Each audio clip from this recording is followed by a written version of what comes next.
Imagine getting up every day full of energy as if you were in your 20s again. What would that be like? What would it be worth to you? What is your health worth to you? Think about it. Your health isn't everything, but without it, everything else is nothing. And yet, too many of us are taking it for granted until something goes wrong. And no one wakes up hoping to be diagnosed with a disease or chronic illness. And yet, we've never been taught how to be proactive in our health through our school or public health. As a registered health coach and integrative health practitioner, I believe it's time this information is made available to everyone. Combining new knowledge around your health and the ability to do my functional medicine lab tests in the comfort of your own home will allow you to optimize your health for today and all your tomorrows. Don't wait for your wake-up call. Welcome back to the Don't Wait for Your Wake-Up Call podcast. I am the host, Melissa Deely, and I am really excited about today's episode. It continues along with my theme of food, and the message that I want to share with people today is this concept of we have a food industry that doesn't care about our health, and we have a health industry that doesn't care about our food. And I have a wonderful guest here today that can further navigate you through this concept. And her name is Mandy Gefle. And she is the owner of Pura Vida Nutrition, specializes in helping clients who struggle with low energy and exhaustion related to chronic stress. Associated symptoms have a major impact on individuals, both personally and professionally. And I want to invite Mandy to share her story with you.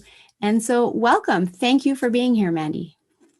Thank you so much for inviting me on, Melissa. I'm really excited to come on and chat with you today.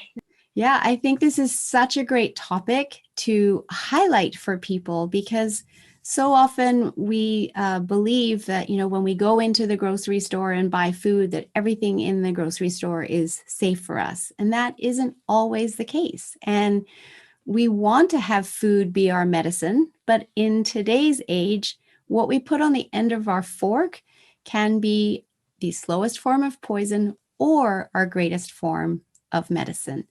And highlighting that through this month-long series on food is really my goal, so people can make better choices in regards to their food and therefore their health. But first, let's get into your story, your background, and how you came to be an expert in this field. Absolutely. I'd love to jump into my story for sure.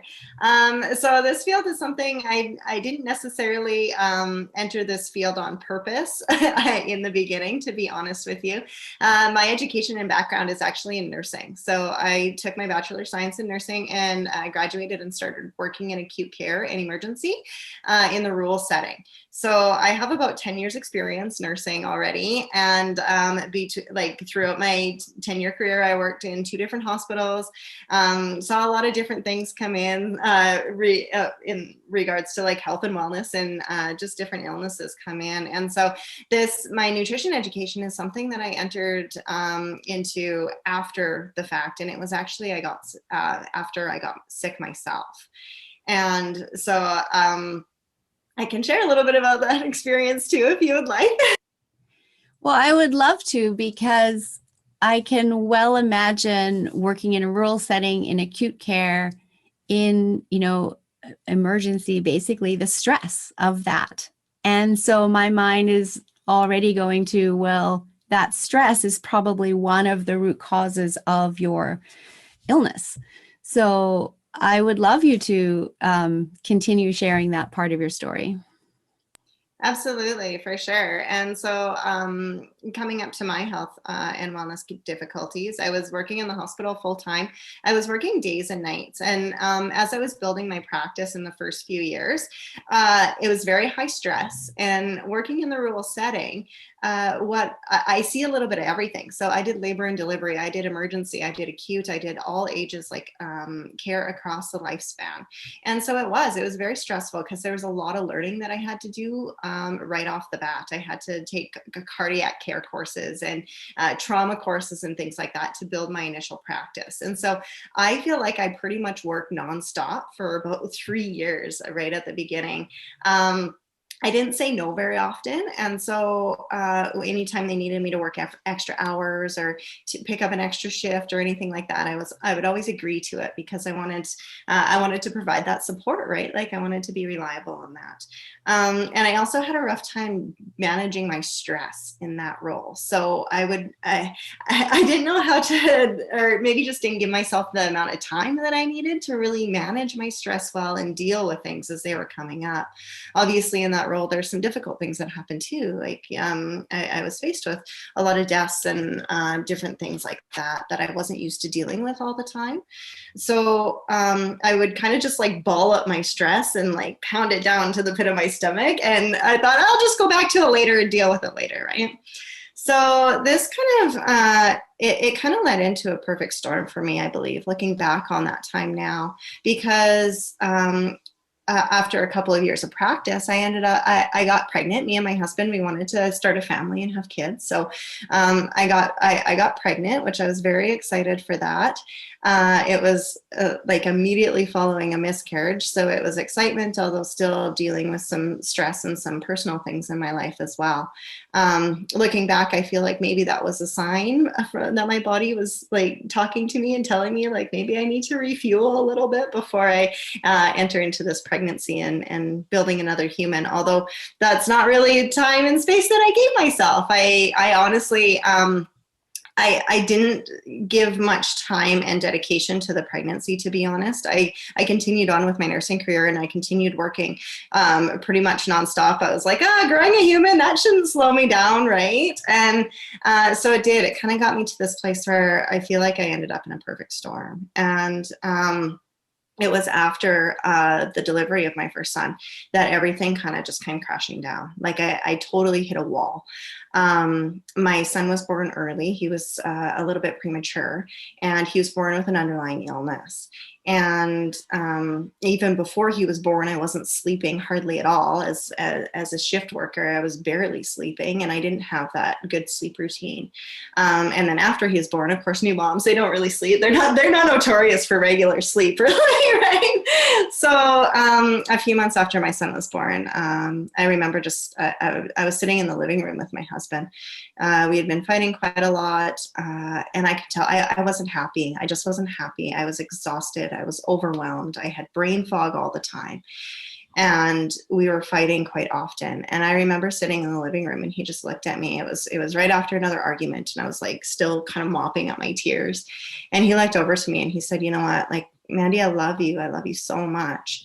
And you mean the world to me, although I know that you're not okay. And our family isn't going to make it unless you get professional help. So that was kind of my breaking point. I could tell because as a nurse previously, and now as a mom, I always felt like I should be the helper. And I wasn't one to really ask for support, although I knew in that moment that I had to do something. I had to get some help from somewhere, or else my family and everything that I knew, my life was just going to crumble. So that's the experience that I had. And so now I had this decision. I had this choice to make of like, what am I going to do next?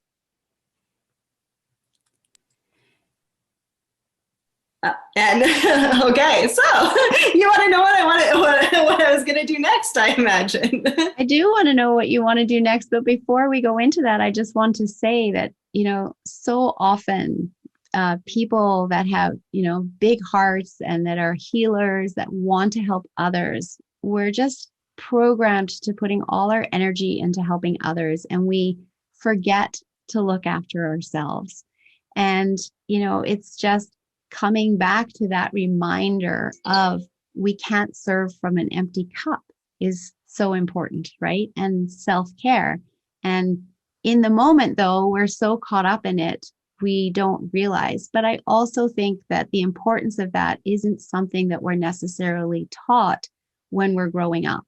So it may not have even been a tool that you were aware of that you even had to go to while you were going through all of this. Would that be right? Oh, absolutely. Absolutely. And honestly, when I tell my story, that is what I hear from other moms so often is just that, yeah, like I'm just so used to being a caregiver, right? I forget to care for myself. And honestly, my awareness of where I was at that point in my life, um, was really low. It was my husband that noticed. It wasn't me. Like if you would ask me, I'd have been like, I'm fine. I'm fine. I'm totally fine. It was my husband who came to me and said, you know what? I feel like you're not fine. And that's hard to hear. It is. It's really difficult to hear. Although just understanding that he was approaching me out of love and wanting me to do what I could to kind of help to get myself back was huge in our family. And so, yeah, you're right. Like a lot of us, we don't have these tools necessarily just ingrained. It's something that we need to get curious about and develop, right? Like that's why we have coaches, and that's why we have support people like yourself and myself, right? So Exactly. And, you know, kudos to your husband for coming to you, you know, out of love and recommending that to you. And even more so that you listened, because that's the other piece is that, you know, we feel like asking for help is a sign of weakness, but really it's a sign of strength. Having that ability to say, yes, I need help to move forward, and that's okay. And I'm going to get the help that I need. And again, it's certainly, you know, in the generation I was raised in, I feel like we're just all taught, girls and boys, man up, you know, suck it up, live with it, deal with it, as opposed to being shown other resources that are out there, not only taught about self-care as a key resource or a key tool, but other resources that are available to people, and that it takes courage and it's a sign of strength to reach out for them, and it isn't a sign of weakness. yes, absolutely. It absolutely is. And that was a huge learning point for me. And I feel like that's one of the biggest parts that I've had to focus on in my growth since that time. Like that's been over 7 years ago now, or right around 7 years ago. Although I've been having to grow and develop in this area ever since then, because it's absolutely a practice, right? It's never a perfect, it's always a practice. And so yes, absolutely. And so what I ended up doing, so at the time, my husband said, you know what, you just need help. And my son was only about 4 months old at that time. He was still really quite young. And in the doctor's appointments, and after they discharge you from the hospital, they always say, as new moms, if you feel like you're struggling, or if you feel like you're having thoughts to harm yourself or the baby or anything like that, you phone your doctor and you make an appointment. So that's what I did, and I knew this as a nurse myself. This is what we do. We phone the doctor, we make an appointment. The doctor's going to help us. And so I went to my doctor's appointment, and I don't want to discount my doctor at all, because my doctor was very empathetic. He was thorough, very thorough throughout the entire process. Although when I went into my doctor, he said, "Oh, okay, yeah, no, I get this from a lot of moms. I can offer you a prescription, and in order for you to take that prescription, you're going to have to stop breastfeeding your son." So here I am faced with a choice, right? I wean my son, and the biggest thing about that is the happy hormones that are released in a woman's body when she's breastfeeding her son. I'm pretty sure that was the only thing that was actually holding my family together, to be honest. Like, I'm pretty sure that's the only thing keeping me from like seriously harming probably my husband first, to be honest. It was bad, but those happy hormones, Yeah. well, absolutely. And I was just going to say that you're being asked to give up one of the few things that's bringing you great joy in order to take a prescription medication to make you feel happy and have joy, right? So it's a trade-off, but it's not necessarily a good one. oh, absolutely. And it felt like a really difficult decision for me to make, because coming from a background in medicine too, like I honestly, I had that education of, okay, these medications are supposed to help. They're supposed to improve the problem. Although I had the background education as well of some of the side effects that can come along with those medications, and how things can sometimes get worse before they get better.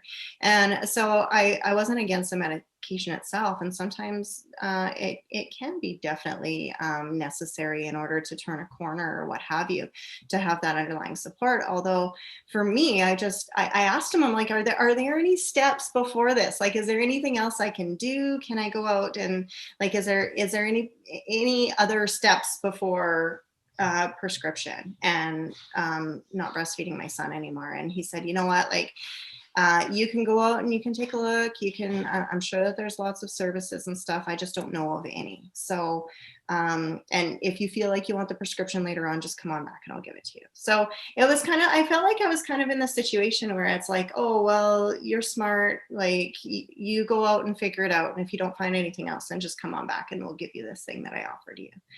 And it, to me, it just, I see these memes now, and I see these posts of women who say like the postpartum care should be just as lengthy and just as thorough as like the preterm care. When we're going in as women, when we're pregnant, we're going into the appointments like weekly and bi-weekly leading up to the delivery. And then after, it's like one appointment, like 6 weeks and you're good to go, right?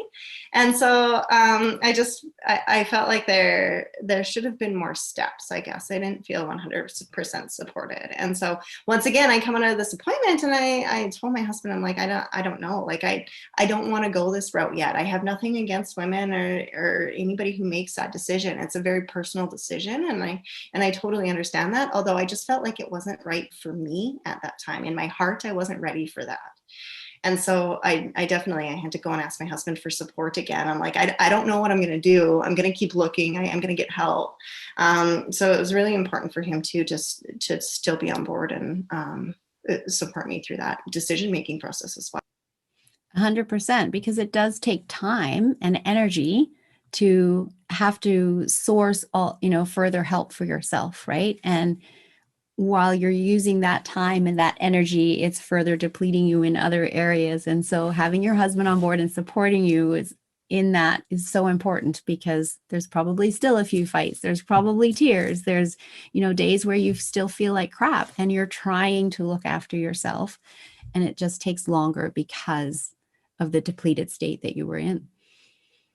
Oh, absolutely. Yeah. Like there was a lot, and there were quite a few steps that I needed to go to in order to find my health and myself again. And so what I did after I left that appointment, I started looking around and I started doing a little bit of research into caregivers in my area.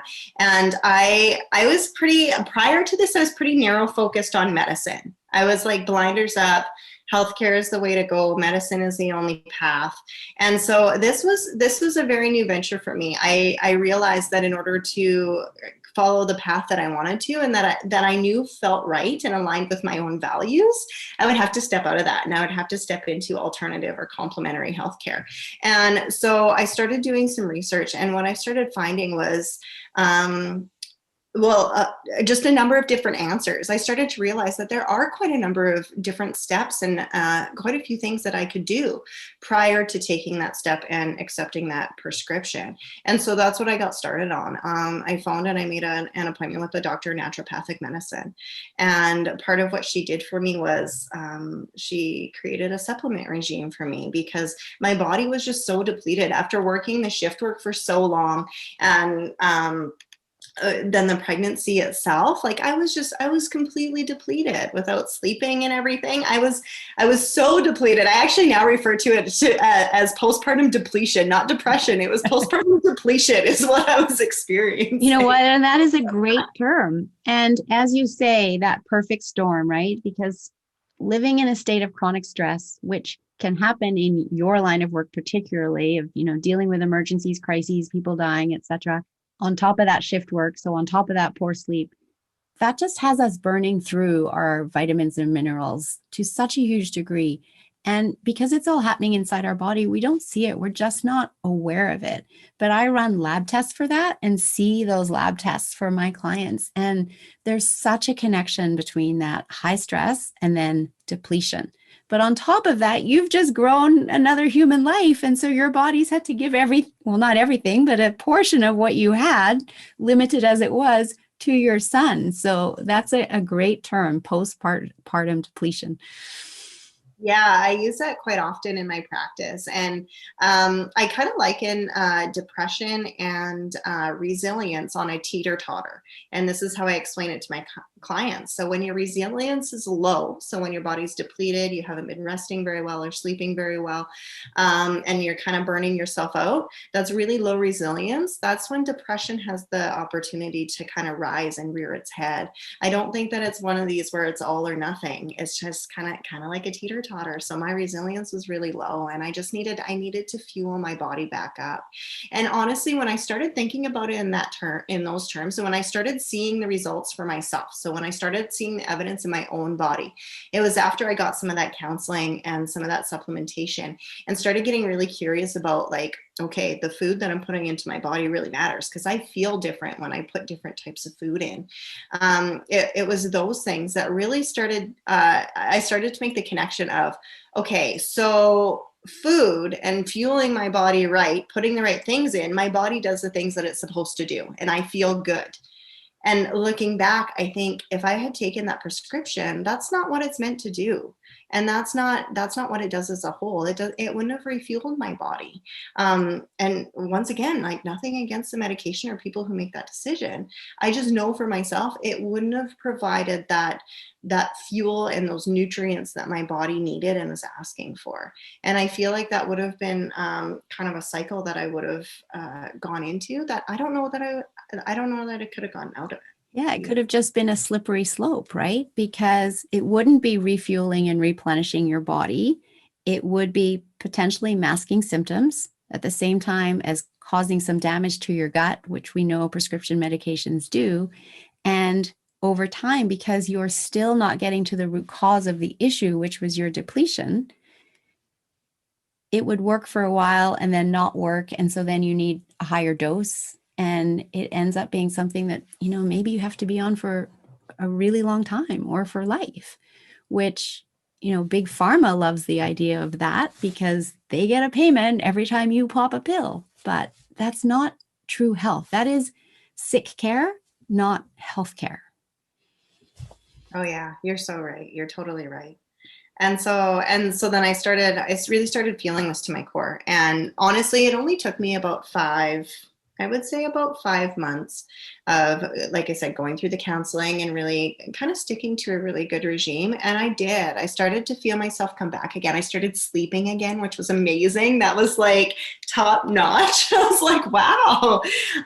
And so that's when you realize how important sleep is, right? Is when you actually get it and realize how much you love it. And I've, again, worked with clients in this area of sleep, and they knew they were sleep deprived, but didn't realize how much they were missing it until they started sleeping again. And they're like, oh my God, I had no idea how important it was and how much better I'm functioning as a result of getting sleep.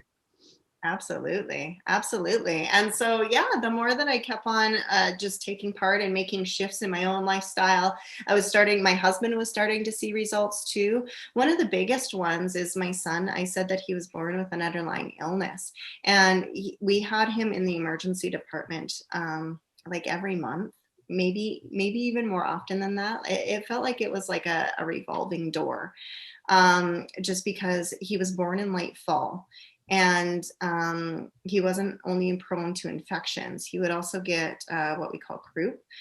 So this, it's kind of like a really bad cold, although late at night, usually around midnight, babies who suffer from croup, well, then they have a rough time breathing. And so then they have this really barky cough, and they just are not able to catch their breath. And so my son, we had him in the emergency department all the time getting steroids and antibiotics, because he was a sick little boy. And I started incorporating some of the nutrition that I was incorporating for myself. I started incorporating it for him too. And I noticed his health pivot like pretty much immediately. He would still kind of get the respiratory stuff, although it wouldn't be as bad. And his infections started like spacing out further and further and further between. And so his little body just started recovering so much more quickly as well when I started incorporating the same nutrients for him. And it makes sense, because if I was depleted, he would have been born depleted too, right? And 100%, yes. I was able to start filling him up as well. Yeah. And it's so wonderful how the human body responds. It is designed as a self-healing machine, right? It heals a cut finger, it heals a broken arm. We just have to bring it back into a state of balance enough where it can do what it is supposed to do. But when it's seriously depleted, it just can't do that.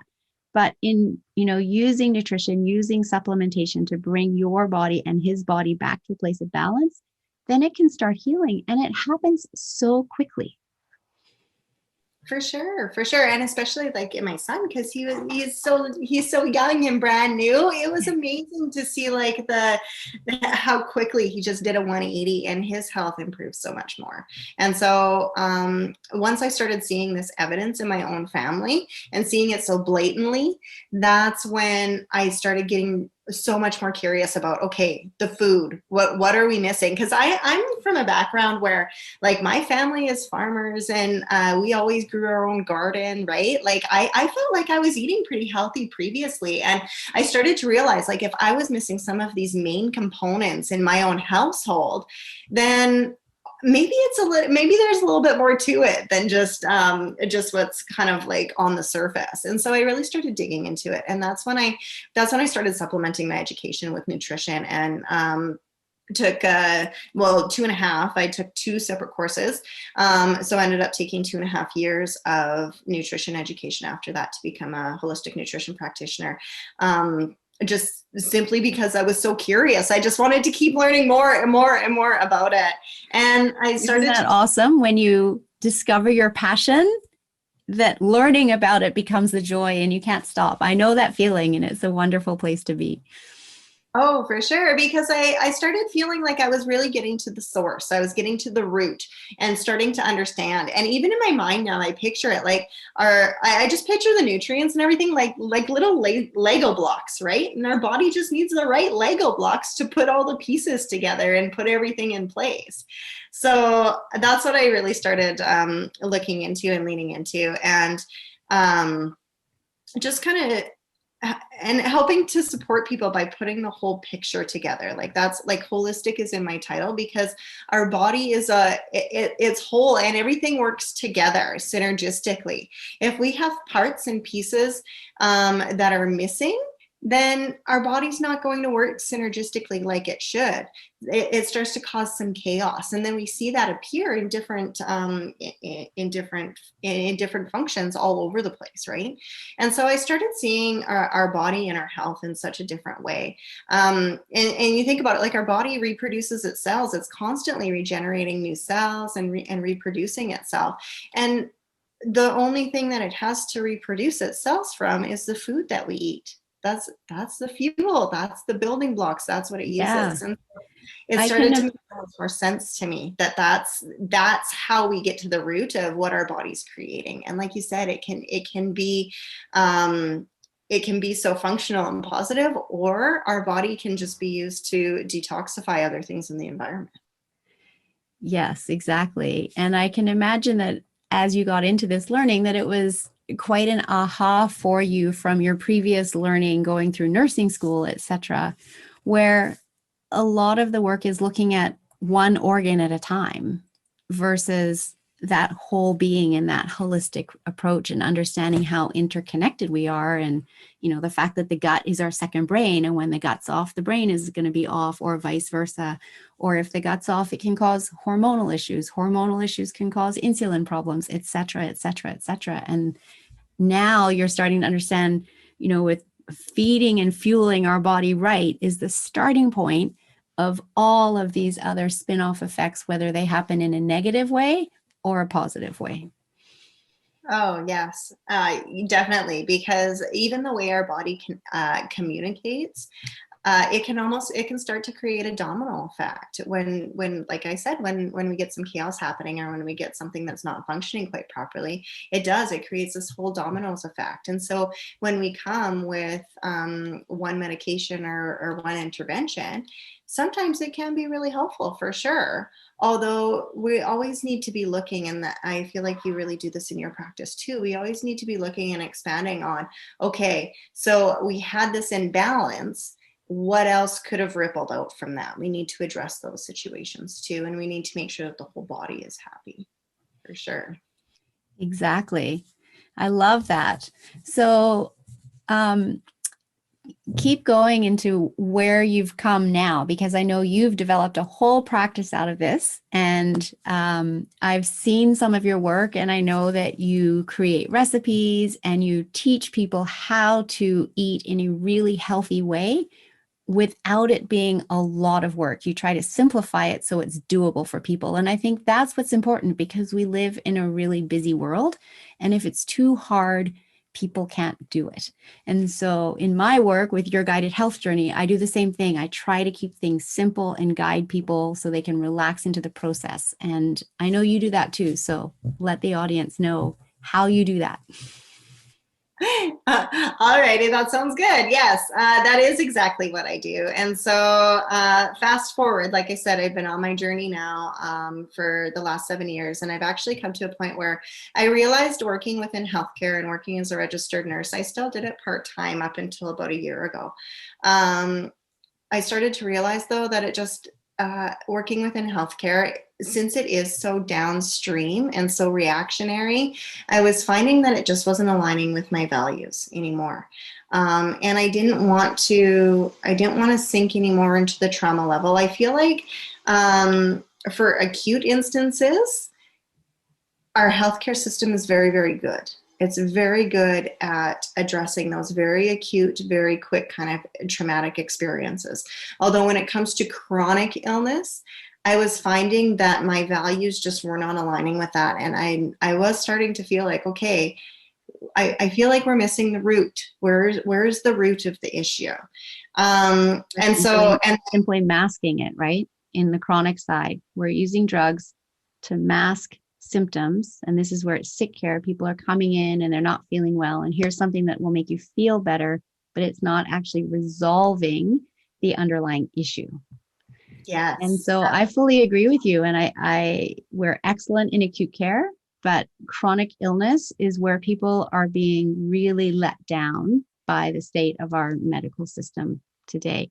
No fault to the doctors. They're doing the best that they can, and they're doing what they know, and they're doing what they're taught, as are the nurses, right? It's just that I feel like Big Pharma has such a stranglehold on what they're taught, because they pay professors at universities, they pay and own medical schools and nursing schools. And you've been there. So much of your education is around prescription drugs and not around food. Yeah, for sure. Like food is not something that I learned in my degree. It was something that I ventured out and learned about after the fact. And the thing is, it's a systems thing, I feel like, too. Like, I feel like, come right down to it, the people who work in the healthcare setting are absolutely doing their best. Like, I have the utmost respect for healthcare and individuals working within healthcare right now. Obviously. 100%. Yeah. Absolutely. Like I know, because I've been there too. Yes. I know they're doing their best, and I know that they care about the patients, and they care about the patients just like they care about their own family. I understand that. Absolutely. I feel like the trouble is the way that the system comes down. It doesn't offer the time to really venture into, okay, our body responds to what we do consistently over time. Okay. Let that sink in for a minute. It takes consistency over time to create a situation within our body. So in order to fix a problem that's been created by our habits, that underlying habit actually needs to shift and possibly change in order for us to create a new consistency and for us to create a new result. And so then that's what I mean when I say by getting to the root of the issue. We actually need to understand, okay, what was the habit? What was the thing that I was taking part in that may have created this or put stress in this certain area of my body? And how do I turn that around? So absolutely, like, use the medication for what it's supposed to be used for, which is the quicker fix for sure. Although get to that next layer of like, okay, how can I shift and how can I change in my practices in order to start to reduce the discomfort that I'm feeling from this so that it's not bugging me anymore and I don't have to deal with it anymore. I feel like it's a very common misconception that once you get put on a medication, you're just on it. You just need to take it for the rest of your life. That's what we're told in a lot of instances, a lot of illnesses. Not necessarily. If you can start to create these practices that are more health producing, well, then maybe not. Like maybe you don't have to take that for the rest of your life, right? And I feel like you Exactly. probably see this in your practice as well. 100%. And that's actually where in my practice the lab tests come in, because we run those tests to see what's going on inside the body. And very often people don't realize that functional medicine tests are even available to them, let alone they're shipped to their home for them to do in the comfort of their home, and they're easy to do. And then, get those results and then create a healing protocol for them that has them creating new habits that better serve their body while supporting with supplementation for where they're depleted and imbalanced, to bring the body back into a state where once again it can take over and heal itself, and that medication isn't needed forever and ever. So yeah, and that's part of, the idea even behind this podcast, is to get this information out, talk to experts like you, and, create ahas for people that might be struggling right now, that there is another way, and that they might have been told they have to be on their medication for the rest of their life, but it doesn't have to be that way if they want to look for a different path. Yeah, it all comes down to choices. Like I made a choice. I made a choice. I had that decision to make, and I made a choice. And thankfully, it worked out very well. And I feel like part of the reason it did work out well is because I took control and I took responsibility for one. And I decided, you know what, I'm just going to keep looking until I find the thing that is able to help me. And so now I've narrowed it down. You asked, okay, so how do I create this in my business, and how do I help others to come through this journey as well? I narrowed it down because I find the whole nutrition, not nutrition, I'm going to separate it. So diet culture is very confusing. It's very confusing for people. Like the thing that's healthy and supposed to, like the way to eat that's supposed to serve your body the best, changes in this diet culture. Like every 6 months it switches over. It's like, oh, you need to be pescatarian. No, you need to be vegan. No, you need to be carnivore. No, you need to, right? Yep. Like it's back and forth, and it's so confusing. And I understand that. And like fitness and what you need to do to kind of keep your body fit and everything, it seems like it's just changing. It's constantly changing. So I narrowed it down, and I've got it down to very simplified. Number one, got to sort out your sleep. Make sure you're sleeping. If you're not sleeping, if your body's not resting, a lot of times it can come down to chronic stress, or you just haven't created that routine, or for some reason the hormones that are supposed to settle you into sleep at night are depleted. So address this first, right? And then the next part is nutrition. Give your body those building blocks that it needs, because like you said, the whole principle of homeostasis is your body is meant to bring itself back into balance. That's what it's meant to do. So you got to give it the building blocks, though. It needs the pieces so that it can do that. So sleep, nutrition, and then add a little bit of movement and fresh air, and you're good to go. Like it's from all of the education and all the experience that I've created in my career to this point, it just comes down to it's simpler than I think most people are making it. Sleep, nutrition, get some movement in, you're good to go. And I help people. Fresh air. And I 100% agree with you on that. And, work with my clients in the same realm. But it's still tricky because, have you ever been taught how to sleep, right? We're born, we can sleep as babies. And so there aren't really sleep courses out there for people to take. But, it's something that I teach. It's something that you potentially teach. And, maybe it's just that little bit of a wake up for people to realize, oh, you mean I can do more to learn how to sleep better? Or even if I just learn those habits that I've developed that are negatively impacting my sleep and change them, I can get to a place of better sleep. And then again, nutrition is confusing. And what I love to work with people on is helping them discover the right way to eat for their unique body. It's not following the latest fad diet, as you were saying. And I know that's what you do as well, to a far greater degree than I do. So yeah, just elaborate on that a little bit. For sure. Yeah. So I started doing some meal planning for people because I was discovering a lot of it comes down to priorities. And just like myself in my own story, I was not prioritizing my sleep and I was not prioritizing my self-care. Those were like the last things on the list because I had other people to look after and I had other things that I was doing. Right. And so some of it comes down to prioritizing, although there are ways to make it easier.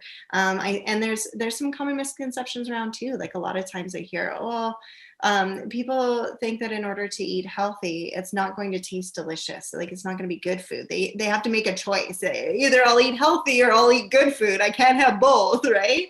And so then this is something that I address because it should be delicious and it should give you some enjoyment, right? When you're sitting down to eat your food, that's a huge piece of it because our body doesn't produce serotonin, which is a happy hormone. Our body doesn't produce it unless we're in a good mood and really eating our food in a way that we feel like it's serving us. So there's a lot of different pieces that go into it. And I love to cook. I find that this is my creative outlet. I love to be in the kitchen. I love to create new things. Although I got 2 young boys now, I did have another son after my first son that I told you about. He was totally healthy, totally different experience, which was great. He wasn't depleted because you weren't depleted. I figured it out quite a bit better for the second one, which is good. But yeah, I'm a mom of 2 boys. They're 5 and 7, and I homeschool and I run a business now. And so I have all sorts of things that are on my plate. So I get it. Like we want to be able to do these things in the most efficient way possible, right? And so then that's what I create for my clients is I actually do some meal planning. You get a bunch of new recipes. The focus is on whole food. So food that looks as close to its grown form as possible is what we're looking for. So we essentially just get rid of a lot of the prepackaged stuff. I give you a lot of control to use your own ingredients and to really just dig into like, what are the flavors of the foods that I enjoy? What are the pairings that I like together? And so I make it easy for you because my meal plans, they include the grocery list. They include all the recipes you need for the week. There's no waste at the end of the week, so it's a lot more efficient financially as well, which is amazing because I figured it out. I figured out that it was this piece. Like I was just kind of like flying by the seat of my pants all the time. I wasn't planning ahead, and that's when I would kind of slip into this a routine of not washing up the fresh foods and not buying the fresh foods and not using them as much. And I feel like that's part of the reason that I had the troubles that I did at that point in my life. And so I create this solution for you or for my clients so that they are able to create delicious meals that their family actually enjoys, try something new, and have their prep time down when it comes to making dinner to about 15 minutes, which is great. That's awesome. I love that. And I can well imagine how many people that can help. So just as we wrap up here, I have a couple questions to ask you that I love to ask at the end of the podcast. And then we'll have you share how people can get hold of you, because I bet there's lots of people out there that would love to have some meal plans that just make life easier when it comes to putting food on the table, healthy food on the table. But firstly, who is your ideal client? My ideal client, honestly, I love working with women. I love working with entrepreneurs or women who are working on their own goals in their life for sure. I work with families a lot. So women with younger kids who want snack options and lunch options for their kids. Because my true passion is really not just creating a healthy lifestyle for myself and my own generation, but actually flipping the narrative so that as kids grow up, they're kind of shown that no, it's good to get into the kitchen and it's good to create our own meals, and it's good to have an understanding about our food and where it comes from, because I feel that that's the way that we kind of get to the root of what's going on in our healthcare system and just kind of in general how health is going and how food is going right now. I feel like that's how we get to the root of it, is we give our kids an education about it. We teach them how to make their own food from ingredients and get them curious about it and enjoying it as well. So I really like working with moms and who just want to provide well for their family, and who just want it to be easier already. That's where I go.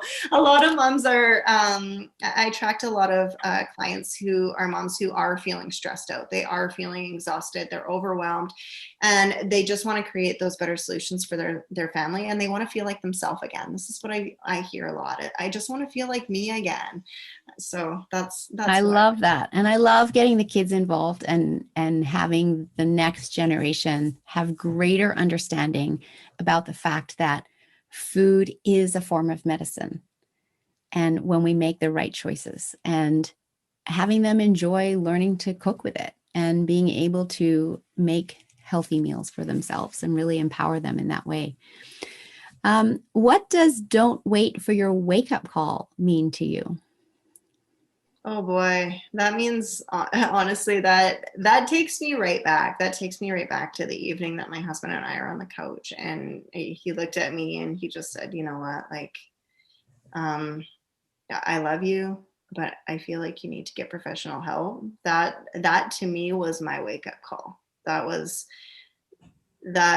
my brick wall. Can we call it a brick wall? That's what it means to me. It means my brick wall. And I see it I've seen it in the hospital too. Honestly, there's been so many times that I see families come in and they're supporting a family member who is palliative with some sort of illness, usually cancer. And health is something that I feel like we really take for granted until we don't have it anymore. Yeah. And it's not until we lose it that we start getting really curious about, is the system working? Like, is this what I want to rely on for myself and my children? Yeah. It's interesting. I have a favorite quote that is, "Man can have 1,000 dreams until he doesn't have his health, and then he has but one." And so, yeah, your brick wall was your wake up call, right? So now you've been there, you've come out the other side, and I presume there won't be another brick wall because you're in tune with your body, you're listening to yourself, and you know when to shift and take action if you find yourself going down that path, because our body is always talking to us. And so what is a message that you would like to leave with the audience to inspire them to take action into their health journey, to stop taking their health for granted, and to literally don't wait for your wake-up call? Take action now. Yeah, absolutely. That is what I want to leave with them. I always go back to this quote. The quote is by Oprah Winfrey, and she says, "The universe speaks in whispers first." And I always like to just change that quote a little bit to, "Our body speaks in whispers first."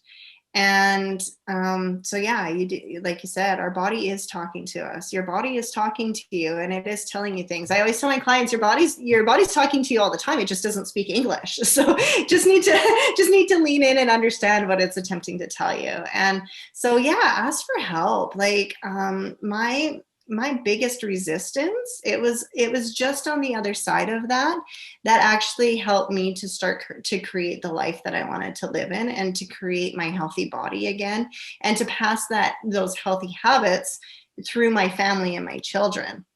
It was just my resistance to ask for help.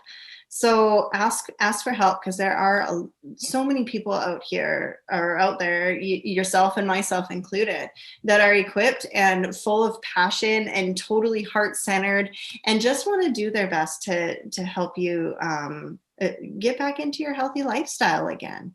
And so, yeah, ask for help, because your body is speaking to you. And if you're feeling like there are a few things that are nagging on you, if your body's giving you pain, or if you have discomfort after you eat certain things, or you feel like a lot of people, when they're just on the verge of burnout, they end up going into the doctor's office multiple times. They get their labs run, everything's normal, but they're tired all the time. They don't remember the last time that they were happy, like truly full of joy.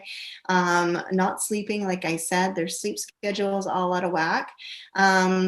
Usually it's just before that time, or right about that time, that if you don't turn it around and come back, a lot of times that's when illness strikes. I say that burnout, or that point in your life, is your body's lights and sirens message that you're going to get sick. So yeah, just ask for help if you feel like this is you and you're definitely not getting the care that you're looking for from the medical system or wherever you're seeking right now. There is a wider world out there. Just make a stand to do what it takes to just really get yourself back and in good working order and feeling healthy and amazing again, because it is possible. It's out there, I promise. I was just going to say that it can be done. You just need to know that it can be done, and then look for the practitioners on the holistic side of the healthcare industry that can help. So thank you so much for joining me here today. I loved this interview with you, Mandy. Please let the audience know, how can they reach out to you? Where can they find you? For sure. My website is puravitainspires.com. So they can definitely go on there. I do seasonal meal plan programs and group plans. So they can always find the next plan that's coming up on the website. And I'm sure that you're going to post my Calendly link. I think I sent it to you. My biggest thing is just jump into my calendar, book a call with me, because I love to get on the phone. I love to hear about my clients and their goals. And then we sort out the best way that I can help them for that as well. So yeah, the website, or jump in my calendar. I love that. And I will definitely put all of that in the show notes so people know how to find you. So thank you again so much for being here. And to the audience, I look forward to having you join me again next week for another episode around food and how it truly is your best form of medicine. So I hope you've enjoyed listening to the Don't Wait for Your Wake Up Call podcast. Bye-bye.